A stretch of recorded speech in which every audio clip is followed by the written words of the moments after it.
yang mandiin sampai bersih sekarang. Film ini diawali dengan diperlihatkannya sepasang kakek dan nenek yang bekerja sebagai tukang gali kubur dan tukang memandikan jenazah. Pada saat itu, sang nenek terlihat sudah meninggal dunia. Dengan perasaan yang sedih, sang kakek pun berkata jika ia akan memandikan jasad istrinya sendiri. Padahal selama hidupnya, si nenek selalu membantu orang-orang yang membutuhkan jasanya untuk memandikan jenazah. Namun saat dirinya meninggal, tak ada satu orang pun yang mau membantunya. Dan ketika si kakek akan mengambil air di gentong, tiba-tiba si kakek merasakan sakit di dadanya. Hingga si kakek pun terjatuh sampai ia tak sadarkan diri.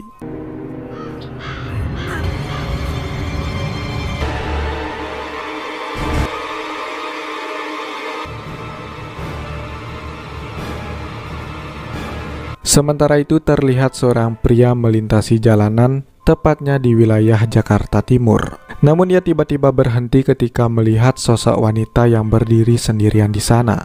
Kemudian pria yang bernama Ujang itu pun berkenalan dan menawarkan tumpangan pada wanita yang bernama Dewi itu. Dewi pun menerima tawaran Ujang, kemudian ia pun naik ke motornya. Dewi kemudian meminta Ujang berhenti yang tempatnya tak jauh dari jembatan. Dewi mengatakan jika ia akan mengambil barang-barang. Oh iya, Neng. Di sini ya. Kau cantik Tak lama kemudian Dewi pun kembali dengan sudah membawa gayung dan juga sebuah tikar. Dewi tiba-tiba mengatakan jika ia akan memandikan Ujang dengan gayung tersebut. Mendengar hal tersebut, Ujang pun menjadi semangat dan sangat bergairah. Namun, Neng kan cantik. Kenapa sore kan? saat Ujang membuka matanya, tiba-tiba ia sudah berada di ranjang pemandian mayat. Dan terlihat nenek gayung sudah menyiapkan air untuk memandikan Ujang. Bulan Desember tahun 2011. Seorang pria bernama Usep serta beberapa temannya terlihat masih mangkal untuk menunggu penumpang. Namun karena sangat sepi dan malam semakin larut, Usep pun memutuskan untuk pulang terlebih dahulu. Ia juga membayangkan sang istri yang sudah menunggunya di rumah. Namun tanpa ia sadari, Usep hampir menabrak seekor kucing hitam yang melintas di depannya. Setelah itu, Usep pun merasakan beban berat yang ada di sepedanya. Dan ketika Usep melihat ke belakang, ternyata nenek gayung sudah duduk di belakangnya. Wah, nenek, saya nggak narik. Turun. Usep yang tidak tahu jika si nenek adalah arwah gentayangan, kemudian langsung menurunkan si nenek di tempat itu juga. 7 hari kemudian pasca si Usep bertemu dengan si nenek gayung. Di sebuah warung burger, seorang pria bernama Abbas berusaha meminta tolong kepada temannya yang bernama Duta untuk mengirimkan makanan ke seorang customer. Sedangkan sembari menunggu Duta, Abbas pun menyapa para tetangga yang membawa keranda ke rumah Usep. Tak lama kemudian Aden dan Isa datang untuk mengajak Abbas mengubur jenazah Usep malam itu juga. Namun ia menolak karena pada saat itu ia sedang bekerja menjaga warung.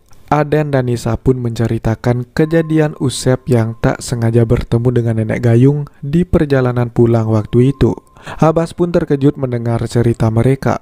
Isa juga menegaskan jika ada 3 warga lain yang meninggal usai bertemu dengan nenek gayung.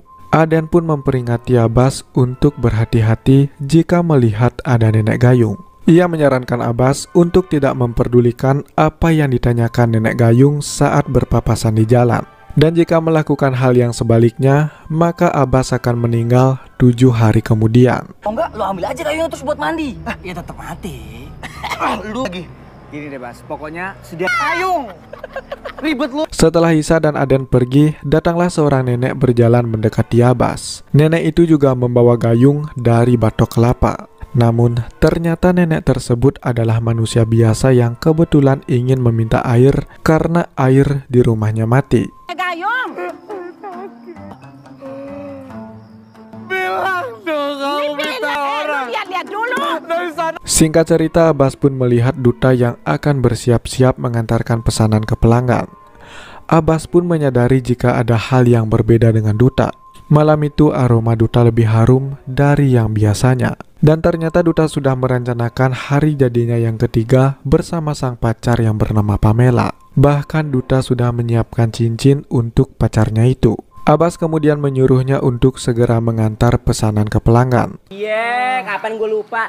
Jam 6 kentangnya 4. Singkat cerita, ketika di lampu merah, Duta melihat nenek-nenek menyeberang jalan.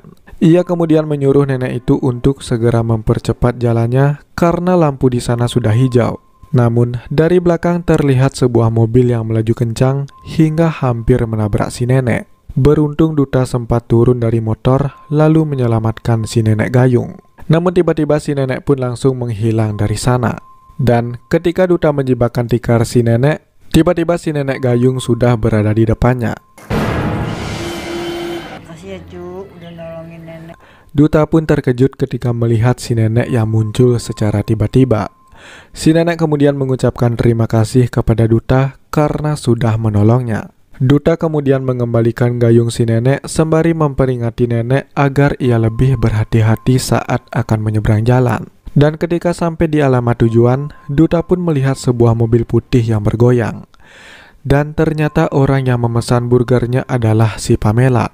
Pamela berkata jika dirinya sudah mempunyai pacar baru yang pastinya lebih oke dari Duta. Mendengar hal tersebut, Duta pun menangis dan ia terdiam di tengah jalan. Dan tak lama kemudian datanglah seorang waria yang mencoba menggodanya. Namun, karena Duta sangat emosi, ia pun langsung menantang waria itu hingga si waria pun lari ketakutan.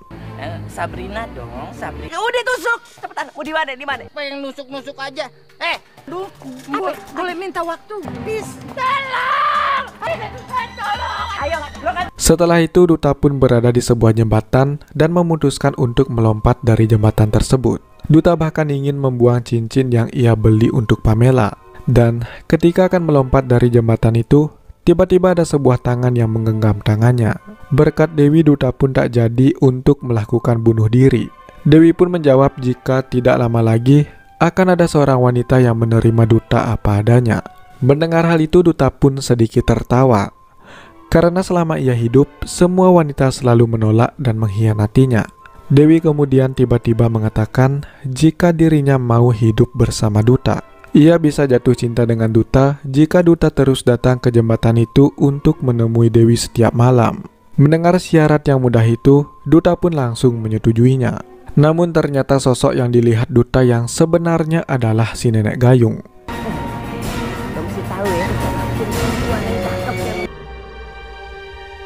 Sementara itu, Abbas dan Boim sedang memandangi foto wanita yang bernama Indi dan Felisa.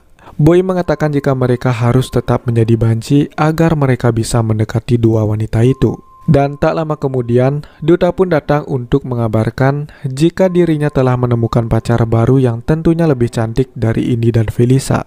Namun mereka berdua tidak percaya begitu saja. Bahkan mereka menganggap Duta sedikit gila karena ia baru saja putus dengan Pamela. Keesokan malamnya, Duta kemudian bergegas pergi ke jembatan itu lagi. Terlihat Dewi pun sudah menunggunya di sana. Duta kemudian segera mengajak Dewi pergi untuk berpacaran. Namun, ketika mereka sedang berciuman, seorang hansip memergoki mereka. Anak muda lo galau, lihat-lihat.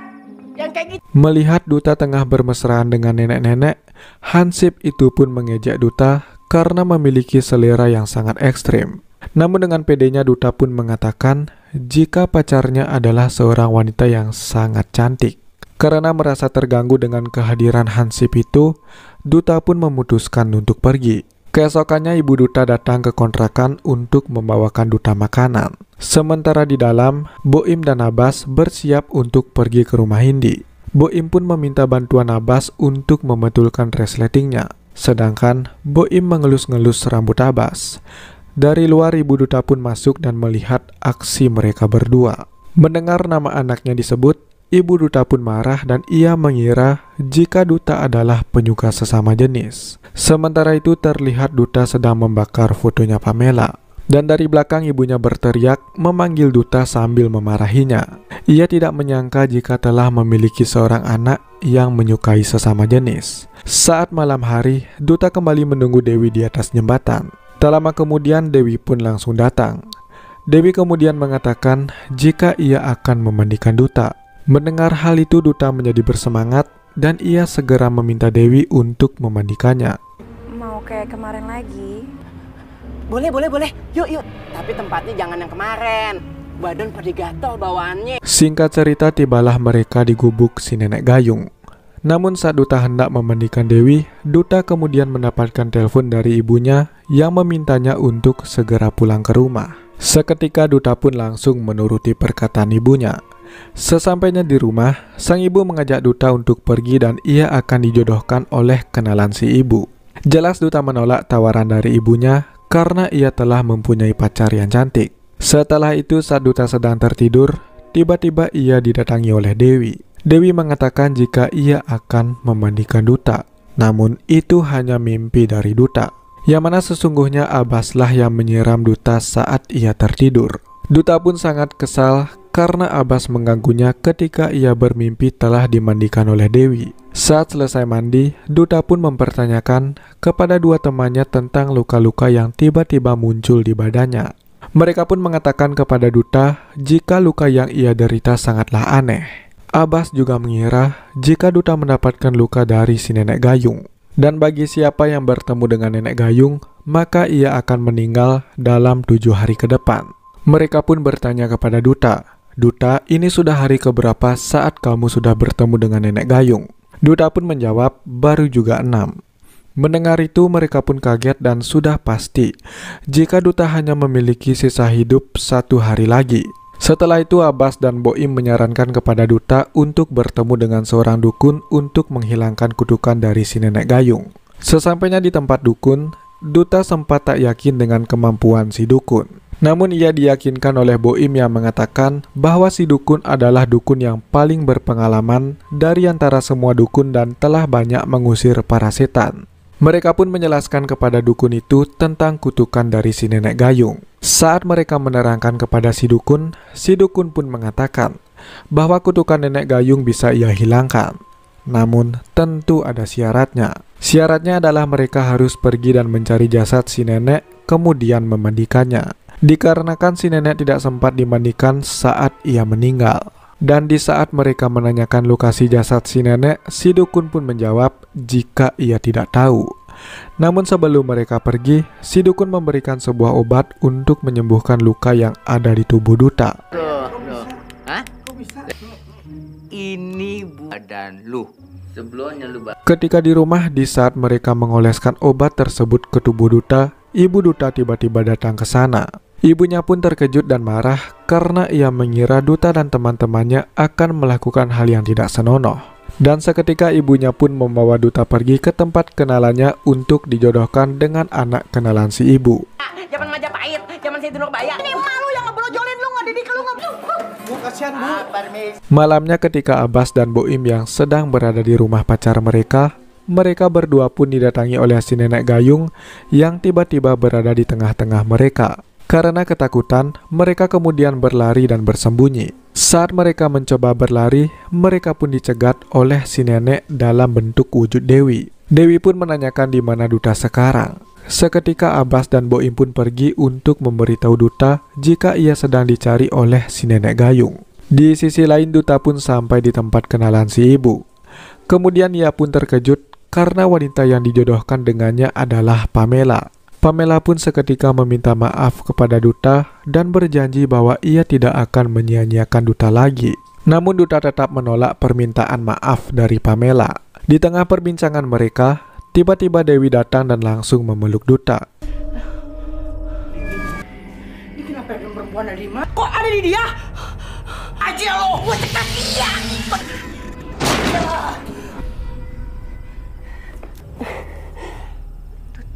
Dewi berkata jika ia datang untuk menjemput Duta. Dan tak lama kemudian Abbas dan Boim juga tiba di sana. Mereka juga bertemu dengan ibu Duta. Mereka mengatakan jika mereka sedang dikejar oleh si nenek gayung. Dan di saat mereka akan mencari Duta, Duta pun sudah tidak ada di sana. Pamela pun mengatakan jika Duta telah dibawa oleh seorang wanita. Duta dan Dewi pun akhirnya sampai di suatu kuburan. yang dimana di kuburan tersebut, Duta melihat sebuah kuburan yang nisanya terbuat dari gayung lama. Seketika Dewi pun berkata kepada Duta, apakah ia masih ingin memandikannya? Duta pun menjawab, jika ia akan memandikan Dewi. Singkat cerita, saat Duta akan memandikan Dewi, teman-temannya pun datang, kemudian mengatakan kepada Duta jika Dewi adalah si nenek gayung. Duta yang tidak percaya kepada mereka terus membela Dewi jika Dewi ini adalah manusia biasa. Sampai Dewi menghampiri Duta, kemudian memeluknya. Dan tiba-tiba Dewi langsung berubah wujud menjadi si nenek gayung.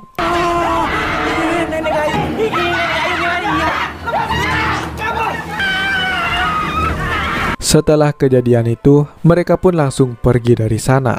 Di tengah pelarian mereka, Duta mengatakan kepada teman-temannya jika mereka harus kembali ke tempat itu. Karena mau bagaimanapun, hari ini adalah hari terakhir yang dimiliki oleh Duta. Ia juga mengajak teman-temannya untuk memandikan jasad si nenek. Ia mengatakan jika ia mengetahui lokasi kuburan si nenek. Singkat cerita, mereka pun akhirnya tiba di kuburan si nenek. Mereka kemudian membongkar kuburan tersebut dan mengeluarkan jasad si nenek dari kuburan. Mereka kemudian memandikan si nenek. Dan setelah itu Duta pun terlepas dari kutukan si nenek gayung. Setelah kejadian tersebut berakhir, di malam harinya, saat mereka bertiga sedang bercanda, mereka didatangi oleh seorang kakek-kakek yang membawa cangkul.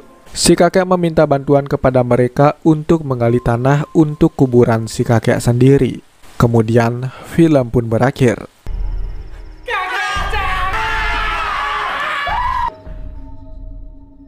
Terima kasih buat yang sudah menonton dan mendengarkan alur cerita film yang saya bawakan. Semoga kalian terhibur dan sampai jumpa lagi di alur cerita film selanjutnya.